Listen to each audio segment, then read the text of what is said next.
Hello, welcome back to News World. Thank you for joining us. The World Bank is yet to approve a multi-million-dollar education loan to Tanzania after it was pulled over a year ago. It was revoked amid concerns about the country's policy of banning pregnant girls and young mothers from attending state schools. Tanzania was to get a $500 million US from the bank. And we have Adil Nchabeleng joining us in studio this evening. Adil, thank you for joining us. Transform South Africa.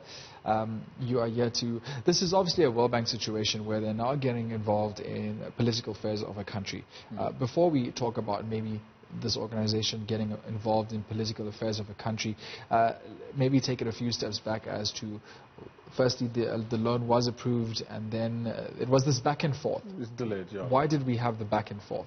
Look, the whole loan of Tanzania's educational loan was delayed on the basis, one, that there was activist group, it's a gender and equality rights group, that have actually been up in arms saying that Tanzanian laws with regards to prevention of pregnant girls from going into school. Once you get pregnant in Tanzania, you're no longer allowed to come to school. You're expected to go and give birth, and thereafter, once you're finished with giving birth, you're no longer allowed to enter into the schooling system. There is a morality clause. That is, this is something that they have, and yeah, that's introduced, what you just mentioned. Yeah, late in the 1960s, revisited in 2002, and then President Magufuli, in his 2017 campaign, he actually promised that when he comes into power, he will make sure that he's not going to allow people who get pregnant. I mean, in the classical science, it says that, women who get pregnant want to look after children, so they must spend their time doing their child care. So education, you have to go after, once you've given pregnant, you have to go to special schools. They call it the folk schools, that does their sort of educational development thereafter, but not the current, So they're not being, the girls are not being denied in education. Their basic right to education is not being denied. They just go to a special school. It's a denial of education. That's what the government's response is. That, I mean, it is a half reply. All right, let's talk about Tanzania having one of the highest teen pregnancies in the world. They do have one of the highest teen pregnancies in the world. Absolutely. At the same time, they also have one of the highest sexual abuses, reports of sexual abuses in the world as well. I mean, and there's a link between the two. And government obviously is not taking responsibility here. And maybe perhaps this is also why the World Bank is now getting involved in the political affairs of a country. Is that part of the World Bank's mandate when they give money to countries and to assist economies? Are they mandated to get involved in the political affairs of a country? In terms of the World Bank's mandate, they have about 10 or so objectives that they usually would work around when they're offering loans to countries. One being the developmental agenda objectives, to say, for instance, for their sustainable development and millennium development goals, what are they looking at? Some of them would stipulate that access to education without being literally discriminated is one of the goals. And in this case, they use that type of a negotiation strangling to say, we feel that your laws are actually, against some people within the society. I mean, here was a gender and women's rights based organization that felt that women are discriminated from access to quality education, which is education within the state. So that's why they took it up, and they raised the objections, and they even went to the extent of actually stopping the World Bank from proceeding forward with giving out the loan, on the basis that if you give the loan, you're just re-entrenching the current patriarchal system of excluding women within the educational system. Secondary to it, the level of pregnancy within, Tanzania being high is you have a lot of young girls between the age of 16, which was banned, that women can be married. Now the law has been moved. So you have a lot of marriages happening between around 18-year-olds, and the majority, over 35% of their population gets married around the age of 18. And that goes from girls now who are now living, and most of them happen to have early pregnancies due to marriage, due to being actually married, as well as being out of school. Population of Tanzania that is not educated is over around about 60% of the population that does not have access to formal education. Figures. So the real issues really within Tanzania are related to socio-economic and structural issues. Infrastructure is very poor. Majority of the population lives in poverty, and they are far out of town. electricity access is only 1/3 of the population that has electricity access. So you can tell already the issues. Adil, you mentioned all of these issues. You mentioned the infrastructure issues, the low rate of children having access to education, schooling. We know all of the social and political and economic issues happening in Tanzania currently.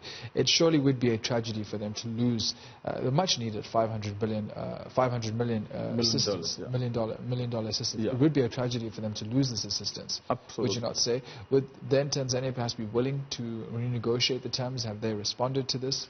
They have responded. Tanzania is going to relax. According to the sort of the negotiations, they will be relaxing some of their stipulated laws.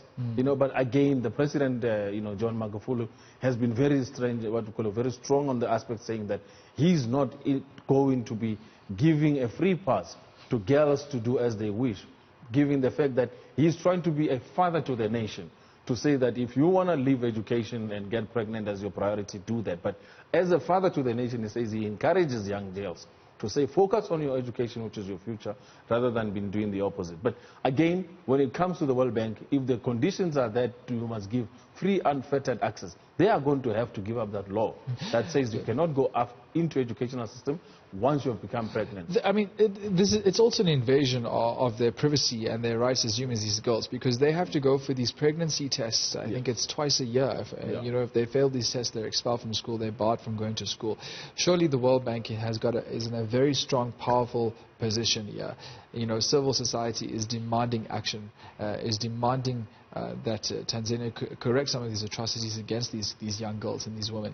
So the World Bank has some power here. The World Bank can actually determine the terms and conditions of the loan. Listen, if you want this loan, we're not willing to negotiate with you. You have to scrap this loan, and that's that. Absolutely. And that is why the delay in offering the loan.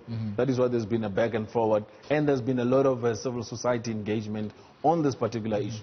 It is really a privacy issue, because you can't be demanding people to do as it's also a matter of dignity. It's a matter of dignity. What to do with their sexuality? You cannot do that. You are actually it's a demoralizing situation whereby you are going to now become a heavy hand and having to do a pregnancy test, and furthermore, but they also need other things. And they also need to address the issue of the link between the high pregnancy rates and the high rates of sexual crimes in Tanzania.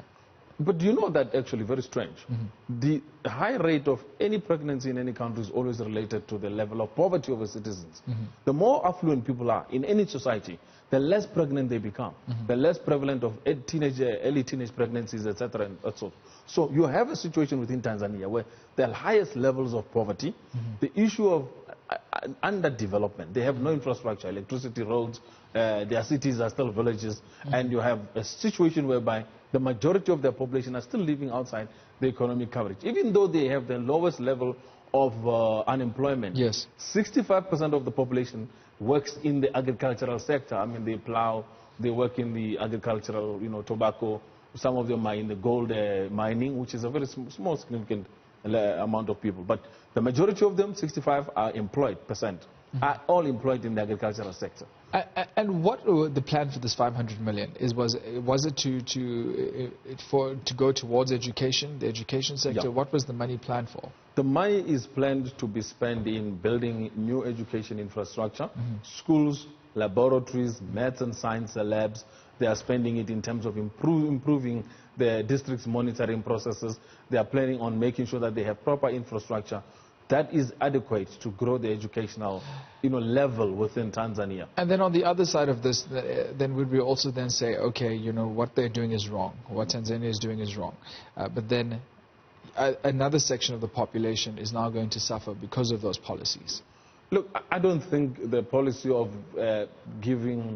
refusing access to women after they've fallen pregnant, the young teenagers, is adequate. You need to do more than that. Yes. A society has to change. But what I'm saying is, this 500 billion is going to go a long way in terms of furthering the education sector. Yeah. Now, a lot of people would miss out on that if they had to miss out on this opportunity. It shouldn't be missed. If Tanzania must break its laws, it must make sure that it removes these laws that bars teenagers from going back to school and education. Even after they've fallen pregnant, they are not going to lose much. They will have to come up with another strategy to change their approach towards teenage pregnancy. But if they lose the 500 million from the World Bank, they are going to suffer in terms of the economy. I mean, this is a significant proportion towards the economy. It's almost about 20-25%, part of their GDP, which is quite significant. So it will help them in going a long way. Again, improving the educational infrastructure, lights, education, making sure that you have lit and electrified schools, they have water within their schools and all of those things, nutrition. It will make sure that it alleviates and lifts up the country's GDP particularly, which is not one of the greatest because of the poverty levels. So education is primary and critical and highly required. I would like to also, perhaps, Adil, and you can comment on this. It's no secret if we look at the World Bank's track record and their record of giving money to other countries that perhaps one would argue have worse records of human rights abuses and reputation of doing a lot worse things. I mean, they have done that before. Absolutely. World Bank will borrow to anybody who fulfills their interest, their agenda mandate of whether it's sustainable development, whether it's to do with Millennium Development Goals, whether it's to do with making sure that they can intervene and control the country's particular policy interests. They will borrow that on those conditions. I mean, you can see even in South Africa, they borrowed South Africa money towards their electricity development plan, which is the building of Kusile, and they made conditions that on top of our loan giving to you, we demand that you liberalize, which means you introduce competition and you bring in 30% of IPPs into your current grid. So the conditions are part of how the World Bank has been restructuring countries since it started with its plan in Germany after the Second World War. And they've never really had a moral obligation or agenda before, and now because civil society has come to the core and said, listen, this is wrong. Now all of a sudden a moral compass has been found. They have a very strong, and they have a global support, by the way, in Tanzania regarding this particular issue of the loan with the World Bank. And they mobilized so hard that they even gave petition conditions towards the World Bank on granting this particular loan to Tanzania. So civil society and activists and active citizenry within Tanzania on this particular issue has been quite amazing and phenomenal in the way they have reacted, one, to the aspect of the loan, the way they have dictated the granting of the loan. The loan is still under negotiations with the World Bank because the World Bank has received this huge barrage of inputs coming from civil society and the pressure that says that you cannot grant this particular loans on the back foot of a country that is, according to civil society's views, actually abusing citizens' rights. Access to education being a fundamental right, and now this law must be scrapped in order for Tanzania to access that loan. So it's actually quite interesting to see the development. I mean, I asked you earlier also, but I mean, just to end off, the likelihood of this loan going through or being declined. The loan will be granted, most definitely. It is needed for development purposes. But they have to now make sure the laws that are required to be scrapped should be scrapped. Well, we go. Adil Nchabeleng, thank you as always for joining us here on News World, breaking up, literally giving us some insight into it. It is an activism situation, the World Bank getting involved in political affairs. Maybe perhaps about time, because it does have a really questionable track record in terms of loaning countries with perhaps far. I'm not saying that one atrocity is worse than the other, but countries that have other atrocities as well that they have given loans to, and now obviously Tanzania being under pressure to look at this morality clause that's in place, denying girls, teenage girls and women, a right to education because of pregnancy.